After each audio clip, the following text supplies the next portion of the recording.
Bonjour, mesdames et messieurs qui peut-être nous écouteront par la suite. On est aujourd'hui le 1er juin et c'est une séance de la Commission de l'aménagement du territoire. Je me présente, Geneviève Laroche, je suis présidente de la commission et je prends un petit temps pour vous présenter les membres de la Commission de l'aménagement du territoire. Donc, Monsieur Charon qui est à ma droite, Madame Fernanda Louz, Madame Danielle Bertol qui est aussi vice-présidente de la commission et Madame Christelle Lefebvre. Nous avons aussi pour le dossier d'aujourd'hui plusieurs membres de l'équipe du service de la planification et de la gestion du territoire. Donc, nous avons monsieur le directeur du service, monsieur Yves Tremblay. Nous avons la secrétaire de direction, madame Émilie Sorette. Nous avons madame Lynne Dansereau, qui est chef de division planification, réglementation et patrimoine. Nous avons madame Émilie Audet, qui est directrice adjointe du service de la planification et de la gestion du territoire. Nous avons Madame Marie Massé, qui est chargée de projet en urbanisme. Et nous avons Madame Suzanne Bergeron, qui est chargée de projet en urbanisme aussi, mais avec une belle spécialité patrimoine. Nous avons aussi du côté de la direction générale Madame Cyrielle Fleury, qui est conseillère spéciale à la direction générale. Et Madame Prisca Gilbert, qui est conseillère coordonnatrice de soutien aux élus. Nous avons, en plus des membres de la commission, Mme Joanie Belrose qui s'est jointe à nous. Je ne sais pas s'il y a d'autres élus qui sont encore avec nous. Je ne vois pas tout le monde, mais je les salue bien bas. Donc, je vous rappelle qu'aujourd'hui, la séance de la commission de l'aménagement du territoire, nous sommes en séance, nous avons une responsabilité consultative, en fait. Nous ne sommes pas décisionnels. Ce qu'on va faire aujourd'hui, c'est des recommandations au conseil municipal. Donc, aujourd'hui, pour l'ordre du jour, je vais commencer. Donc, pour l'ordre du jour, nous avions un seul point, mais j'aurais aimé, si on a le temps, ajouter un mini point d'info dans divers avec votre autorisation, c'est-à-dire parler de notre Assemblée générale annuelle. C'est vraiment pas long, mais j'aimerais vous mettre un peu au courant de ce qui s'en vient de ce côté-là et prendre votre avis si on a le temps. Donc, je le mettrai en divers à la fin si il nous reste quelques minutes en fin de séance. Est-ce que ça vous conviendrait l'ordre du jour avec cet ajout? Merci. Donc, ce qui nous mènerait à la lecture et au dépôt du compte-rendu numéro 6 du 18 mai 2023. Vous avez pris le temps du PV, oui, j'ai dit compte-rendu, du procès-verbal, pardon. Est-ce que tout était à votre convenance? Parfait. Donc, ça nous amène dans le vif du sujet, un beau dossier qu'on a déjà vu en orientation et qui nous revient maintenant pour recommandation. Donc, il s'agit de notre dossier de demande de modification au règlement 1208 sur la démolition d'immeubles de la ville de Sherbrooke, modification visant à se conformer au projet de loi numéro 69. Et c'est Mme Bergeron qui va nous faire la présentation pour puis par la suite, on pourra se prononcer sur la recommandation. Bonjour. Donc, dans le contenu de la présentation, je vais vous présenter principalement 2 points. D'abord, les principales modifications législatives en lien avec le projet de loi 69 et les principales modifications réglementaires qui sont proposées à notre futur règlement sur les démolitions. Donc, d'abord, pour le projet de loi 69, il faut savoir que c'est un projet de loi qui vise 2 lois, la modification de la loi sur l'aménagement et l'urbanisme, je vais utiliser quelquefois l'acronyme LAU, et la modification de la loi sur le patrimoine culturel, la LPC. Dans ce projet de loi 69 qui était sanctionné le 1er avril 2021, il y a des éléments qui sont encore en suspens, des éléments de délai principalement. Et ce projet de loi-là visait plusieurs aspects, notamment la démolition des immeubles. Pour ce qui est de la démolition des immeubles, il y a 5 points, 5 objectifs principaux qui étaient visés.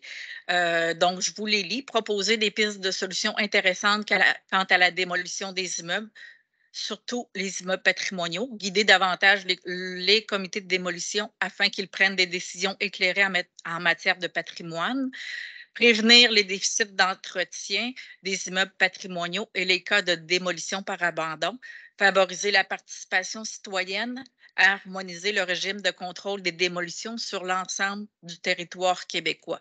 Donc, ces 5 éléments-là vont se retrouver, vont être enchâssés dans les différentes modifications que je vais vous présenter par la suite. Le projet de loi 69, on l'appelle projet de loi malgré qui a été sanctionné le 1er avril 2021. Parce que, comme je vous ai dit tantôt, il y a encore des éléments qui subsistent de ce projet de loi-là.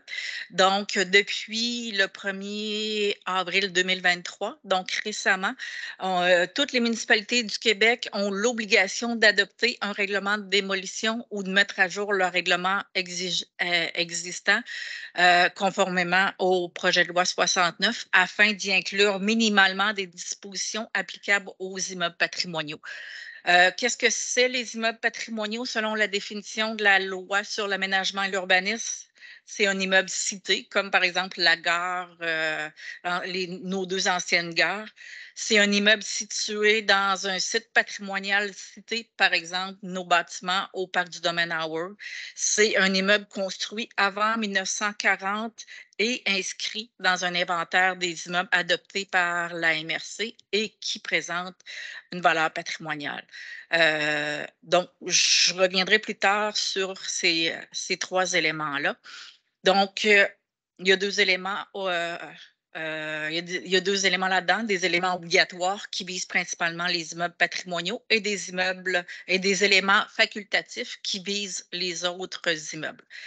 Le projet de loi 69 visait, comme je vous ai dit, principalement des modifications obligatoires pour les immeubles patrimoniaux. Je ne vous les lirai pas, mais c'est beaucoup par rapport à augmenter la participation citoyenne, donc des auditions publiques, la consultation préalable du Conseil local du patrimoine, des pouvoirs de révision de désaveu.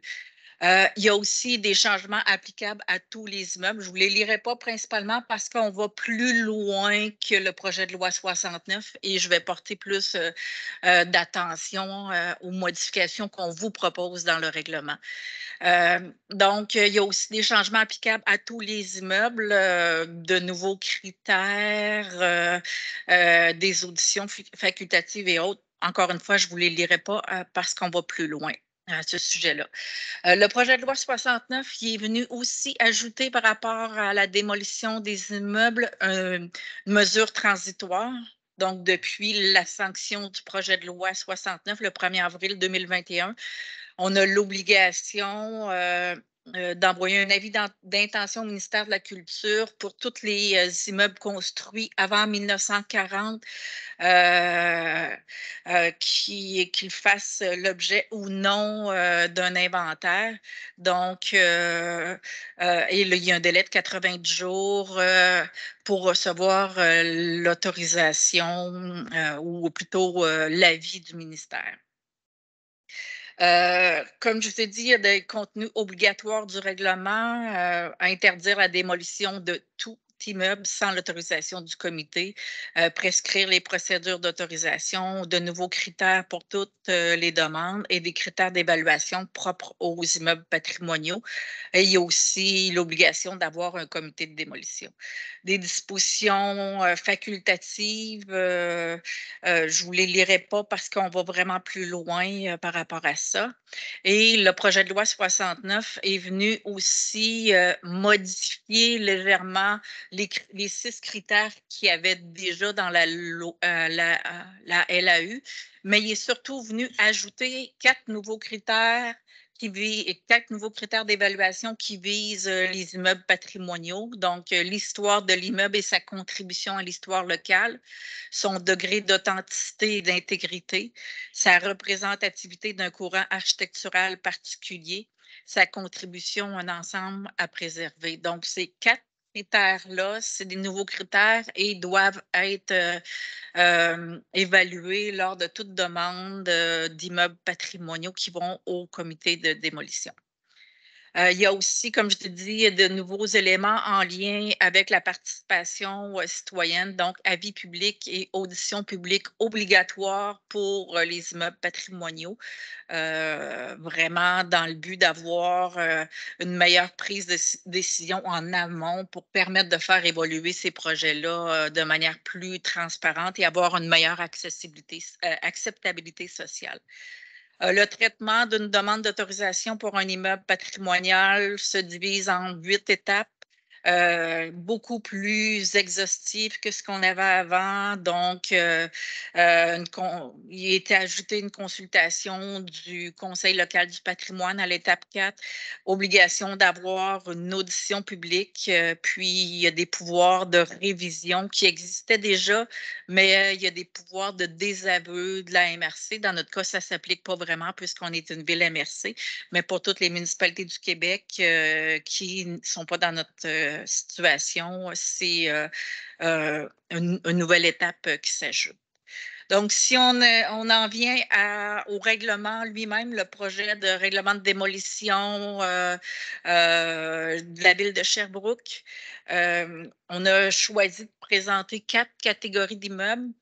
Les immeubles patrimoniaux, c'est-à-dire les immeubles qui sont visés par l'obligation de la loi sur l'aménagement et l'urbanisme. On a ajouté une catégorie qu'on appelle immeubles d'intérêt. C'est un ajout où on va plus loin que le projet de loi 69. Il y a aussi les immeubles requérant une autorisation provinciale, ça, c'est les immeubles qui sont visés par les obligations de la loi sur le patrimoine culturel et les autres immeubles. Donc, je vais vous expliquer les composantes de ces 4 catégories-là. Les immeubles patrimoniaux, comme je vous ai dit, c'est les obligations de la LAU, donc les immeubles cités, les immeubles situés dans un site patrimonial cité et les immeubles qui sont visés par un inventaire construit avant 1940 ou plus récent. Dans notre cas, dans le cas du règlement de démolition qu'on vous propose, on propose d'assujettir tous les bâtiments qui ont une valeur patrimoniale A et B, peu importe leur date de construction, au règlement de démolition. Et les bâtiments qui ont une valeur C et D qui datent d'avant 1940, on considère qu'ils font partie de la catégorie immeuble patrimonial. Donc, c'est ces immeubles-là qu'on a identifiés comme faisant partie des immeubles patrimoniaux. Ensuite, les immeubles d'intérêt. Dans le fond, c'est en plus des immeubles patrimoniaux, c'est les immeubles qui font partie de l'inventaire des lieux de culte du Québec. C'est les immeubles ce qu'on va vous présenter bientôt, c'est ce qu'on appelle le répertoire architectural et patrimonial. Dans les faits, on va diviser l'inventaire architectural et patrimonial des secteurs urbains et le pré-inventaire des secteurs ruraux en 2 documents, un inventaire et un répertoire pour séparer les immeubles patrimoniaux des autres immeubles pour respecter la loi sur le patrimoine et pour justement être cohérent avec notre règlement de démolition. Donc, c'est pour ça que vous voyez une nouvelle terminologie, répertoire architectural. Donc, c'est un sujet qui va être déposé prochainement avec une liste de bâtiments qui font partie de l'inventaire et du répertoire. Donc, immeubles d'intérêt, dans les faits, c'est les immeubles qui ont une valeur patrimoniale aucune, mais qui sont construits avant 1940. Dans les faits, pourquoi les valeurs patrimoniales c'est que c'est l'ancienneté du fait qu'ils datent avant 1940. Donc, on les considère quand même comme un immeuble d'intérêt et non pas comme un immeuble patrimonial à cause de leur ancienneté. Ensuite, dans cette catégorie-là, immeubles d'intérêt, on vise aussi à ajouter les bâtiments qui ont une valeur patrimoniale C moyenne, mais qui sont construits après 1939. Donc, on considère que tous les bâtiments qui ont une valeur patrimoniale moyenne devraient être inclus comme un immeuble d'intérêt parce que les immeubles à valeur patrimoniale C, c'est ce que j'appellerais les entre-deux, entre un B et un D. C'est les immeubles qui est important de se questionner au comité de démolition, à savoir si on les démolit ou non. Donc, les C, c'est nos borderline, excusez l'anglicisme, à évaluer plus adéquatement. Ensuite, immeubles compris dans une aire patrimoniale de classe 2, 3 ou 4 au règlement de PIA et les immeubles là, qui étaient inclus à l'annexe 2 du schéma d'aménagement de la ville de Sherbrooke. Ensuite, la troisième catégorie, c'est les immeubles qui requièrent une autorisation du gouvernement ou du ministre de la Culture, donc les immeubles classés comme ici à l'Hôtel de Ville, les immeubles situés dans une aire de protection. Actuellement, on n'en a pas. Les immeubles situés dans un site patrimonial classé, ce qui n'existe pas encore à Sherbrooke, mais qui va venir prochainement avec notamment la maison de M. Rojo dans le parc, dans le domaine El Rojo.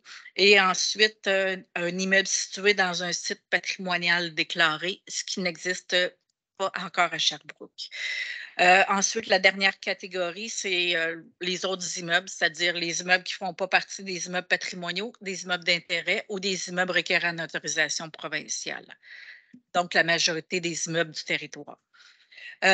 Ensuite, la révision du règlement de démolition, les principaux buts, 6 buts principaux, intégrer les modifications obligatoires et les modifications facultatives visées par le projet de loi 69, aller plus loin que le projet de loi 69, notamment pour la protection des immeubles d'intérêt, simplifier l'application de notre règlement actuel sur les démolitions, s'arrimer avec les nouveaux outils du ministère de la Culture, assurer la concordance entre le règlement de démolition et le règlement sur les permis et certificats, prévoir des dispositions particulières pour les immeubles qui requièrent une autorisation du ministère de la Culture ou du gouvernement du Québec. Donc, au niveau des dispositions obligatoires, c'est principalement des dispositions qui visent les immeubles patrimoniaux. Je vous les voyais à l'écran. Je ne veux pas nécessairement les lire, mais le gros point, c'est beaucoup l'ajout de critères d'évaluation pour les immeubles patrimoniaux. Donc, on a nécessairement ajouté au règlement de démolition tout ce qui était obligatoire visé par le projet de loi 69, c'est-à-dire les éléments qui étaient dans la LAU et dans la loi sur le patrimoine culturel. On a aussi intégré les principales modifications facultatives qui étaient visées au projet de loi 69, donc d'exiger des expertises, un programme de réutilisation du sol avant et il y a aussi le après, c'est un élément qui a été ajouté, des garanties financières, donc exiger des garanties financières. Donc, prévoir des modalités particulières pour les avis publics et la révision de la décision du comité par le conseil, des exceptions, ce qu'on avait déjà, et définir les catégories, donc les 4 qu'on vous a présentés tantôt. Le deuxième point, ce qui a fait le point le plus élaboré, si on peut dire, du règlement de démolition, c'est d'aller plus loin que le projet de loi 69. Globalement, c'est tout ce qui était les contenus qui étaient facultatifs. Principalement, on l'a mis obligatoire dans certains éléments. Puis, pour synthétiser, c'est aussi les éléments qui étaient prévus exclusivement pour les immeubles patrimoniaux. Du fait que nous, on a ajouté la catégorie immeubles d'intérêt, on l'a exigé aussi pour les immeubles d'intérêt et non seulement pour les immeubles patrimoniaux. Donc, je ne veux pas les lire, mais en gros, c'est principalement ces éléments-là qu'on est venu ajouter. Donc, du fait d'aller vraiment plus loin que le projet de loi 69. Ensuite, il y a aussi le mécanisme de fixation de la garantie financière qui est quand même intéressant, où on est venu vraiment obligé d'avoir une garantie financière dans certains cas, alors qu'avant, c'était facultatif. Donc, que dans le projet de loi, c'est facultatif. Donc, nous, on oblige dans certains cas une garantie financière. Donc, le troisième point ou objectif qui était visé par cette refonte générale du règlement de démolition, simplifier l'application. Donc, on a ajouté des définitions, on a clarifié des clauses pour les exceptions, surtout les documents qui sont requis, parce que les exceptions étaient un peu difficiles d'application dans le règlement actuel. On est venu bonifier le contenu de la demande de démolition. Puis, on a aussi ajouté la possibilité d'avoir une contre-expertise, notamment une étude patrimoniale ou sa propre avis professionnel, une contre-expertise Ville de Sherbrooke, en plus des documents qui sont exigés au requérant. Ensuite, on est venu dans le quatrième point, s'arrimer aux nouveaux outils du ministère. Ça va principalement être dans le guide d'application du règlement. On ne le voit pas beaucoup dans le règlement lui-même, mais on va venir s'arrimer aux nouveaux critères de pérennité, autant le critère de pérennité par rapport à l'état physique qu'à l'état d'authenticité. Puis, on est venu distinguer clairement, définir qu'est-ce que des travaux de restauration, rénovation et requalification, ce qui est défini dans les nouveaux outils du ministère de la Culture. Ensuite, on est venu aussi assurer la concordance entre le règlement permis et certificat et le règlement de démolition, donc harmoniser les dispositions administratives et pénales et aussi harmoniser le contenu d'une demande de démolition parce que lorsqu'une demande n'est pas assujettie au comité de démolition, c'est le règlement de démolition qui s'applique, tandis que quand elle n'est pas assujettie, c'est le règlement sur les permis et certificats. Puis, il y avait certaines concordances à améliorer. Au niveau du dernier point, disposition particulière pour les immeubles requérant une autorisation du ministère, surtout nos bâtiments classés. Donc, on est venu identifier directement dans le règlement de démolition des mécanismes de recommandation préalables.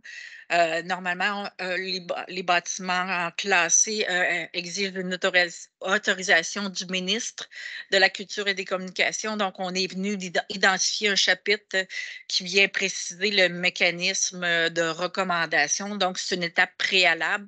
Ce n'est pas une étape décisionnelle du comité parce que le décisionnel est vraiment le ministre dans ces cas-là. Donc, en conclusion, 2 recommandations, abroger le règlement 1208 actuel et entreprendre la démarche pour adopter le nouveau règlement de démolition d'immeubles de la ville de Sherbrooke. Voilà. Merci beaucoup pour ce tour de force. C'est beaucoup de contenu à diffuser. Nous, les membres, on avait eu la chance de déjà le pré-mancher, là, mais je comprends que pour nos amis en haut, il y aura sûrement des questions par la suite si Mme Bergeron voulait rester avec nous est-ce qu'il y avait des questions ou des commentaires des membres? Oui, j'ai des mains qui se lèvent. Je vais y aller dans l'ordre. Madame Louze. Alors, Madame Bergeron pourrait peut-être une question de précision. Là, on va exiger maintenant des consultations publiques et tout ça. À quel moment est-ce que, admettons, il y a une demande de démolition dans un bâtiment d'intérêt? Puis, là, maintenant, on va exiger consultation et tout ça. Est-ce que la consultation publique vient avant que le dossier vienne en comité de démolition ou après?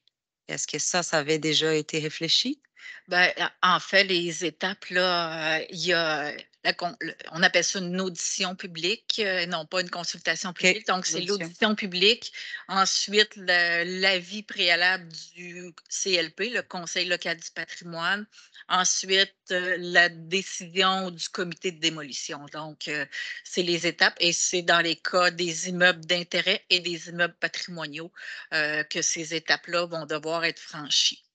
OK. Alors, je suis contente, ça me rassure parce que c'est ça qui est pour nous, au comité démolition, on va pouvoir être alimenté déjà par tout ça. Fait que ça, Exact. ça me rassure parce que justement, puis ça, c'était ma deuxième question parce qu'à date, présentement, selon la loi, la composition du comité, ben, ça n'intègre pas les citoyens. Alors, s'il va y avoir ces étapes préalables, ça va nous aider finalement ben, à prendre nos décisions. Mais Madame Fernanda, les citoyens ne font pas partie du comité, c'est clair, ça, hein, pour vous? Non, non, c'est juste que le CLP est composé de quelques citoyens, donc eux aussi vont Oui, pouvoir oui, sur exact. le dossier et le comité de démolition va pouvoir En prendre connaissance. arrondissement, il faut spécifier maintenant que les CLP Oui. sont en arrondissement. Hein. Oui, tout à fait. Non, ça oui. Mais je parle du comité de démolition. Nous, on peut être alimenté par eux. C'est ça que je veux dire, parce qu'à cause des étapes. Ben, c'était ma question de précision. Le restant, on avait déjà assez discuté. Merci. Merci beaucoup. Monsieur Charon. Oui, merci. Belle présentation, comme d'habitude. La garantie financière, ça, va être juste exigé à l'achat. J'imagine qu'on ne peut pas mettre ça en application ailleurs. Là. Non, les garanties financières, c'est pour assurer le respect des conditions. Par exemple, s'assurer que le programme de réutilisation du sol dégagé soit réellement réalisé, des éléments comme ça. Donc, c'est principalement ce genre de garantie-là qu'on était peut-être un peu frileux à exiger dans le passé, que là, ben, dans le cas des immeubles patrimoniaux et des immeubles d'intérêt, on vient vraiment encadrer le comité et exiger des cas, dans certains cas, là, obliger que les garanties soient demandées, là, avec des montants qui sont précisés là aussi. Là. Puis au point de vue livraison, au point de vue échéancier, on peut penser à quoi? Ça va être prêt l'année prochaine ou on a-tu une idée où est-ce que c'est que le règlement va être en vigueur? Note. Lynn, je te laisse répondre ou Oui. Il reste un document à produire, là, qui est la liste des bâtiments assujettis. Après, on va pouvoir le faire cheminer au conseil municipal pour adoption. Donc, ça devrait être dans les prochaines semaines. Avec la période estivale, exactement. au pire au début de l'automne. Exact. Parce que moi, ce qui m'intéresse dans ça, c'est l'implication financière. Là, si on va avoir des montants à débourser pour ça, puis dans notre planification budgétaire qui va s'en venir. ben, il faut dire les garanties financières, c'est le requérant qui fait une demande de démolition qui doit déposer une garantie financière durant le temps entre la demande de démolition jusqu'à ce que le bâtiment soit démoli et si la garantie... C'était pas ça exactement ma question. OK, pardon. C'est juste au point de vue échéancier de notre règlement mis en place, il va y avoir des demandes budgétaires qui vont être faites au conseil. Là. C'est plus ça. Là. Non? Non. Fait qu'il n'y a pas d'implication financière, on n'aura pas besoin de plus de ressources. Bon, on peut y penser. T'es déjà là. Pas cette correct. porte-là, là, mais c'est genre. Non, non. Non, c'est vraiment de juste changer notre façon de gérer les démolitions, mais il n'y a pas de. C'est ce que je voulais entendre. Ouais. Exact. La valeur, je sais qu'il y a un règlement qui. Excusez-moi, il y a beaucoup de conversations en aparté. J'ai de la misère à suivre l'ensemble des questions. Merci. Okay. On a un règlement, je pense, qui dit que la valeur du bâtiment par rapport à la valeur de l'investissement de rénovation, ça a-t-il été influencé par nos travaux qu'on fait ici?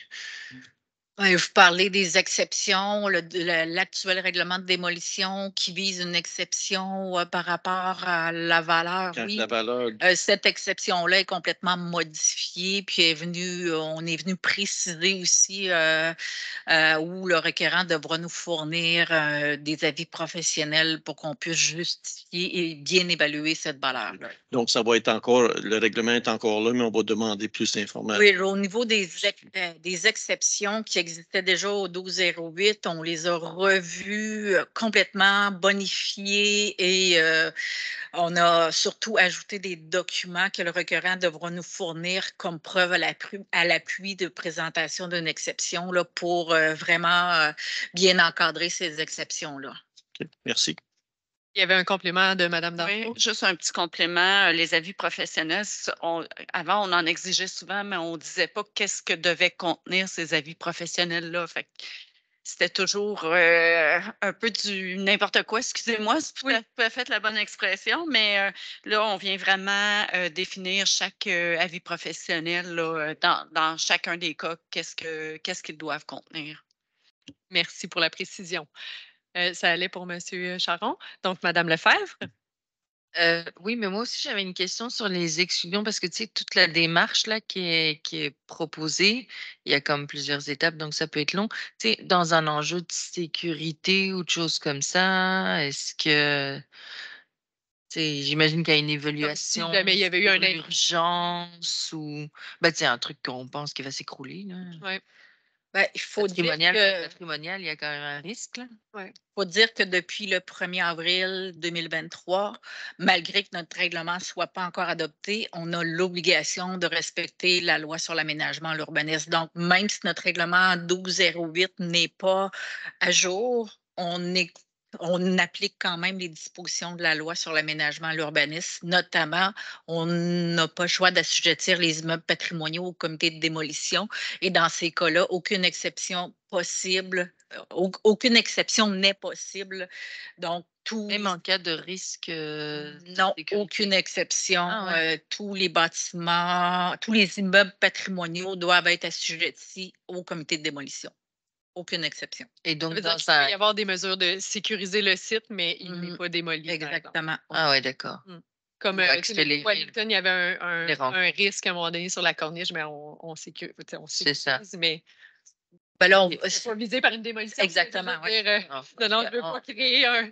On n'est pas sur des plaques tectoniques, donc on devrait être correct aussi. Là. Puis de ce que je comprends, parce que là, dans la recommandation, ça dit adopter le nouveau règlement, mais le règlement tant que tel, on ne l'a pas vu. Est-ce qu'il est déjà rédigé, il est déjà prêt? Il était en fichier attaché, mais il y a aussi Ah oui, j'ai pas vu ça. le règlement en tant que tel, il y a le processus légal d'adoption. toute Donc, c'est le façon, même processus Ah oui, qu'un règlement complètement. d'urbanisme. Donc, on va en consultation publique devant la population et on va revenir au conseil municipal. Oui, pour ça, je me l'adoption. doutais les étapes. Excusez, c'est moi qui n'ai pas été vigilante. Je n'ai pas vu qu'il était dans les fichiers attachés. Et puis, autre question, puis je vais parler en termes de PGMR, donc politique de gestion des matières résiduelles. Est-ce que dans nos règlements, parce qu'on a on veut amener ça aussi là, au niveau du PGMR, c'est que les déchets qui soient traités correctement puis valorisés. Donc, est-ce qu'on peut ajouter quelque chose que. Puis, je ne sais pas là, légalement, là. Faut dire que déjà dans notre règlement 1202, permis et certificat, c'était déjà prévu que les déchets, on doit identifier une entreprise pour le recyclage, c'est déjà donc, c'était déjà depuis notre politique sur le développement durable depuis quelques années. Là, donc, déjà. OK, c'est déjà prévu. Puis on a reconduit ces mêmes dispositions-là. Parfait. Parfait. Merci beaucoup. Donc, Madame Lose, puis je sais pas. Il y avait juste une dernière question que j'avais oublié de poser.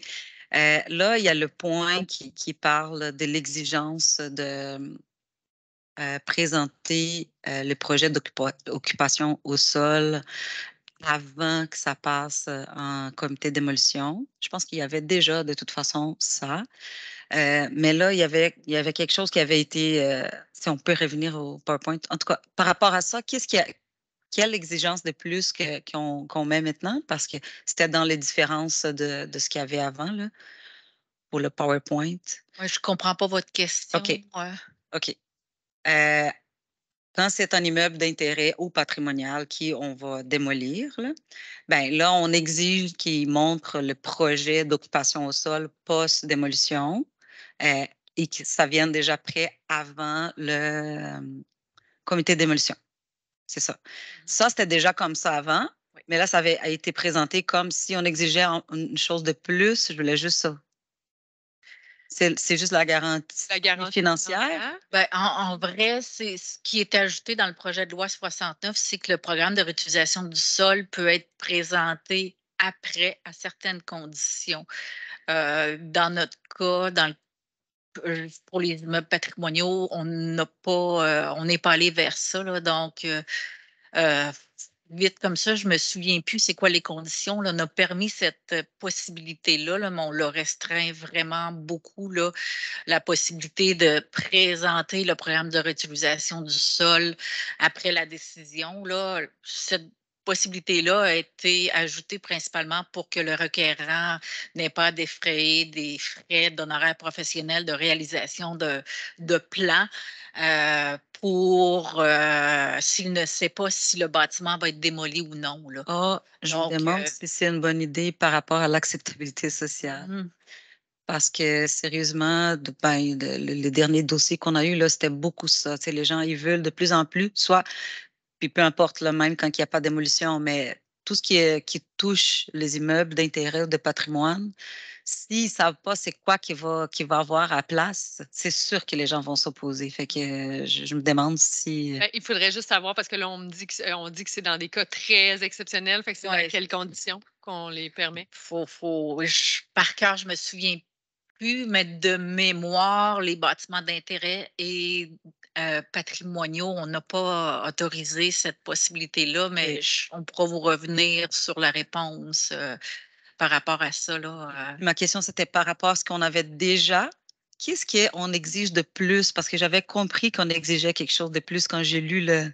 C'est juste la garantie financière? Ben, il y a aussi des études patrimoniales. Là. Donc, depuis le projet de loi 69, le requérant doit soumettre une étude patrimoniale, c'est-à-dire une étude qui répond aux 4 nouveaux critères de la loi sur l'aménagement et l'urbanisme, l'histoire, la contribution de l'histoire locale, la représentativité du style. Bon, ces 4 éléments-là ces 4 nouveaux critères-là. Donc, l'étude patrimoniale doit venir documenter dans les faits, répondre à ces 4 critères-là pour que le comité de démolition puisse prendre une décision éclairée sur la démolition ou non de ce bâtiment-là. Donc, en plus des 6 critères qu'on avait déjà, qui sont venus, les 6 nouveaux critères qui sont venus très sommairement, très légèrement, ont été modifiés, mais les 4 nouveaux critères qui visent les immeubles patrimoniaux, ben là, c'est une étude patrimoniale qui doit être fournie par le requérant